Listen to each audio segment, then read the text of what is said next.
حب الوطنی کا سب سے سستا ڈرامہ ہے جو پہلے میڈیا نے شروع کیا تھا، اور میڈیا کے بعد یہ سوشل میڈیا پہ شروع ہوا کہ جس کو آڈینس چاہیے ہوتی ہے وہ شروع ہو جاتا ہے، بڑی بڑی پھینکنا شروع کر دیتا ہے، اور لوگ اندھوں کی طرح شیئر لائک کر کے بڑی بڑی دعائیں دے رہے ہوتے ہیں.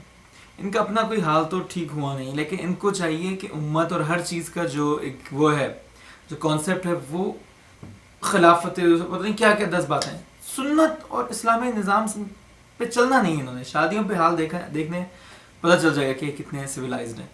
دوسرا، ان کو سسٹم چاہیے، امت کا کانسیپٹ چاہیے، سارے مسلمان ملک مل کے رہیں. یہ اپنی جوائنٹ فیملی سسٹم میں ڈھنگ سے نہیں رہ رہے ہوں گے، اپنوں کے ساتھ پھڈے ہوں گے، اور چاہیں گے سارے ملکوں میں ایسے تعلقات کہ ہم یہاں سے آرام سے وہاں بھاگ جائیں، یہاں سے وہاں بھاگ جائیں. یہ وہ لوگ ہیں. ابھی ریسنٹلی یہ جو ترکی وغیرہ کا محاذ بنا ہے، اور جو لوگ بکواس کر رہے ہیں اسپیشلی ان لوگوں کے لیے ویڈیو جو بول رہے ہیں کہ عرب نے، یہ OIC نے فلسطین کے اوپر ایک ایگریمنٹ کر لیا. پہلی چیز تو کشمیر پہ آپ کے یہی باتیں ہوتی ہیں، کشمیر کا مسئلہ حل نہیں ہوا، فلسطین اپنی ناک گھسیڑ رہا جو کہ قبلہ اول ہے. پھر دوسری طرف یہ بولتے ہو کہ حرمین کے محافظ ہم ہیں، تو بھائی حرمین سے پہلے قبلہ اول ہے، وہاں تو کچھ نہیں کر سکے. وہاں پہ تو عربیوں پہ ڈال دی کہ بھائی یہ وہ ہیں، یہ لیڈر ہیں، ان کو فیصلہ کرنا چاہیے. اور دوسری بات، کسی بھی مڈل ایسٹ میں، کسی بھی کنٹری میں آپ چلے جاؤ، وہاں پر اسرائیل کی ایمبیسی نہیں ہے. کہاں ہے اسرائیل کی ایمبیسی؟ $1 بلین کی. ٹریڈ کس کی ہے؟ ترکی میں اسرائیلی ایمبیسی ہے، وہاں پہ ٹریڈز بھی چل رہے ہیں. اور وہاں پہ ایک ویب سائٹ ہے، میں ویڈیو کی وہ لنک ڈالوں گا آپ کو دیکھنا، جس میں لکھا ہے کہ آپ اسرائیلی ہو تو 90 ڈیز آرام سے رہ سکتے ہو. میرے خیال سے اگر وہ پوسٹ میرے پاس ابھی ہے تو میں دیکھ کے میں آپ کو پڑھ کے بتاتا ہوں، کیونکہ آپ لوگ ایسے نہیں سمجھتے نا، بس جو جھوٹ میں مل گیا اس کو پھیلا دیا آگے لے کر. پڑھنا وڑھنا کچھ نہیں ہے. اس میں صاف لکھا ہوا ہے nationality Israeli, ordinary passport, you are exempt from visa.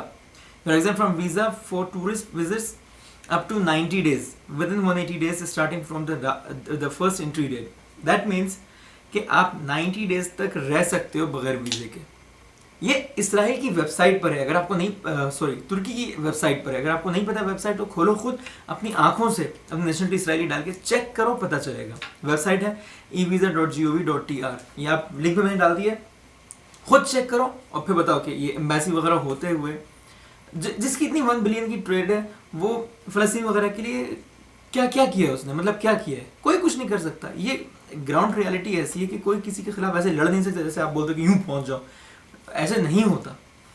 تو ایٹ دی میں کرٹیسائز نہیں کر رہا ہوں، میں صرف اتنا کہہ رہا ہوں کہ یہ یک طرفہ باتیں مت کرو کہ مرد مجاہد فلاں فلاں. وہ پولیٹیشین ہے جو ترکی کا جو پریزیڈنٹ ہے، وہ بس پریزیڈنٹ ہے، وہ اس طرح کی بھاشن بازی کرتا ہے جس طرح اور بھی لوگ کرتے ہیں بس. اور آپ لوگ جو واہ واہ واہ، یہ جذباتی پنے میں جب تک رہو گے نا، آپ کا گھر نہیں چل سکتا اگر آپ جذبات سے چلو گے.